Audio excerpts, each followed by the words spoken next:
Ladies and gentlemen of the jury, today we're diving into one of the most toxic and damaging issues in family law: parental alienation. You might think this is just a plot line from a courtroom drama, but parental alienation is very real and happening every single day in family courts across the country. And trust me, the legal system is not handling it well. Today, we're going to break down exactly what parental alienation is, how to spot it, and what the law actually says about it. And of course, we'll sprinkle in some absurd legal precedents because, well, that's what we do here. Before we dive in, if you're a father in Southern California and you need assistance with your divorce, child custody, or you're fighting domestic violence allegations, click the link in the comments to schedule a consultation with our team at Real Fathers Rights Today. Let's start with the basic definition of parental alienation. Parental alienation occurs when one parent manipulates a child into rejecting, fearing, or despising the other parent without legitimate reason. And that's key, without legitimate reason.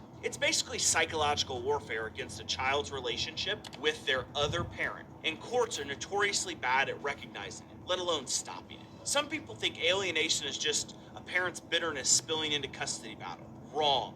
This is a deliberate and systematic attempt to erase one parent from the child's life, and it can have permanent psychological consequences. All right, let's talk about the 5 biggest red flags that parental alienation is occurring. If you're dealing with high conflict custody case, listen up. Number 1, unjustified rejection of the targeted parent. The child is suddenly irrational or irrationally hates one parent despite zero history of abuse, neglect, or wrongdoing. One day they love you and the next they act like you're a supervillain straight out of a Marvel movie.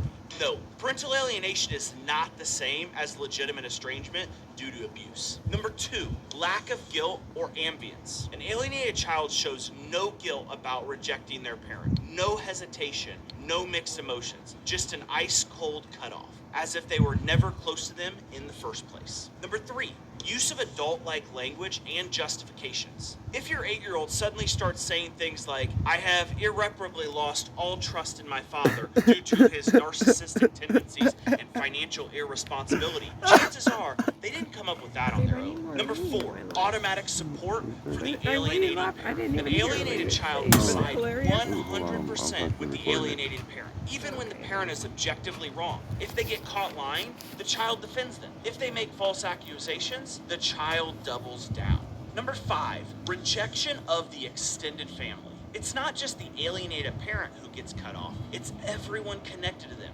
Grandparents, uncles, aunts, cousins. Suddenly, the child wants nothing to do with them either, because in the alienator's mind, loyalty is absolute. This is cult-like behavior, yet some family courts still refuse to take it seriously. Now, here's where things get legally messy. Courts hate calling out parental alienation because it means admitting they messed up. But some states are even starting to wake up to the damage it causes. There are cases where courts have completely flipped custody from the alienated parent to the alienated one. But let's be real, that is still extremely rare. More often than not, courts treat alienation like a he said, she said dispute, when in reality, it's flat out child abuse in disguise. And in fact, some states have actually proposed legislation saying parental alienation is fake. Okay, so what can you do if this is happening to you? Well, step 1 is going to be document everything. We want to keep texts and emails, gather witness statements,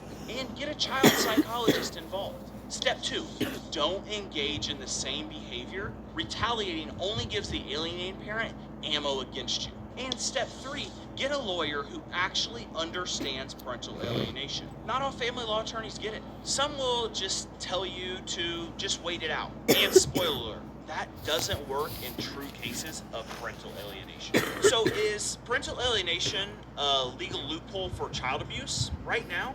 Yeah, it kind of is. Yes, but it is. with more awareness, better laws, and parents fighting back, we might just start turning the tide. But what do you think? Should courts be punishing alienated parents more severely? Drop your thoughts in the comments. And if you like this breakdown,